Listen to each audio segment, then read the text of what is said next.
मूर्तियों की सियासत में बीएसपी से आगे बीजेपी। बाबूजी के सहारे बीजेपी का होगा बेड़ा पार। राम भक्त को लोध वोट तक सीमित कर रही है बीजेपी। लखनऊ से शुरू मिशन मूर्ति फैलेगा 25 जिलों तक। कल्याण सिंह का सम्मान या 2024 के लिए प्लान।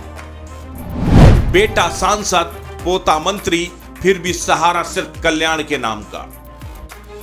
यूपी के पूर्व मुख्यमंत्री राम मंदिर आंदोलन के लिए मुख्यमंत्री की कुर्सी को त्यागने वाले यूपी बीजेपी के एक वक्त सबसे धुरंधर नेता रहे बाबूजी के नाम से विख्यात कल्याण सिंह आज फिर प्रथम पुण्यतिथि के बहाने बीजेपी को बहुत याद आ रहे हैं। भले ही मुख्यमंत्री, उप मुख्यमंत्री से लेकर प्रदेश संगठन के लोग ये कहें कि बाबूजी उनके आदर्श थे, उनको पुण्यतिथि के मौके पर याद करना, उनके नाम से सरकारी योजनाओं का नामकरण करना, उनकी याद में मूर्तियां बनवाना बीजेपी का कर्तव्य है। लेकिन राजनीति में बिना फायदे के कोई भी काम राजनेताओं के द्वारा किया ही नहीं जाता। आज हम आपको उस फायदे के बारे में बताएंगे जो बीजेपी को 2024 में कल्याण सिंह के नाम पर होने जा रहा है। क्या है बीजेपी का प्लान बाबूजी? आइए विस्तार से जानते हैं।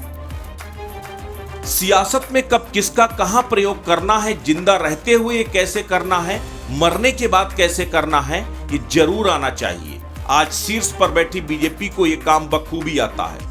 यूपी में लोकसभा चुनाव से पहले लोध वोटरों को साधने के लिए बीजेपी ने प्लान बाबूजी बनाया है। कल्याण सिंह के सहारे नजरें उनके वर्ग के वोट बैंक पर है।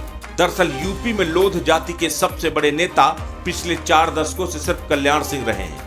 ये वोट बैंक बीजेपी के पास बना रहे, इसलिए कल्याण सिंह के बेटे राजवीर सिंह को सांसद, उनके पोते संदीप सिंह को विधायक बनाकर मंत्री पद का तोहफा भी दिया है।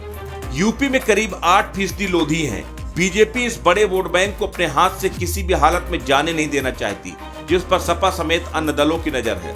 सिर्फ इतना भर नहीं, कल्याण सिंह की पहली पुण्यतिथि पर योगी सरकार ने लखनऊ के कल्याण सिंह कैंसर अस्पताल में कल्याण सिंह की विशाल प्रतिमा लगवाई है। साथ ही ऐसे 25 जिलों में जहां लोध वोट बैंक अधिक हैं, वहां भी कल्याण सिंह की बड़ी प्रतिमा लगाई जाएंगी।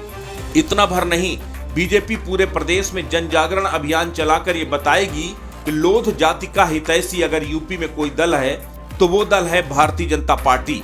बीजेपी ने लोध नेताओं को संगठन से लेकर सरकार तक में महत्वपूर्ण जिम्मेदारी दी है। एक वक्त था जब बीजेपी के यूपी में सर्वे सर्वा मात्र कल्याण सिंह हुआ करते थे।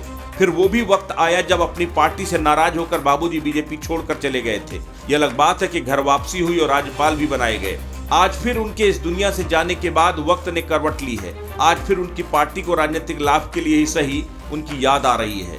बाबूजी तो अब रहे नहीं, ऐसे में देखना दिलचस्प होगा कि बाबूजी का नाम 80 में से 75+ लोकसभा सीट जीतने का टारगेट लेकर चल रही बीजेपी के कितने काम आता है। अस्तित्व न्यूज के लिए ब्यूरो रिपोर्ट।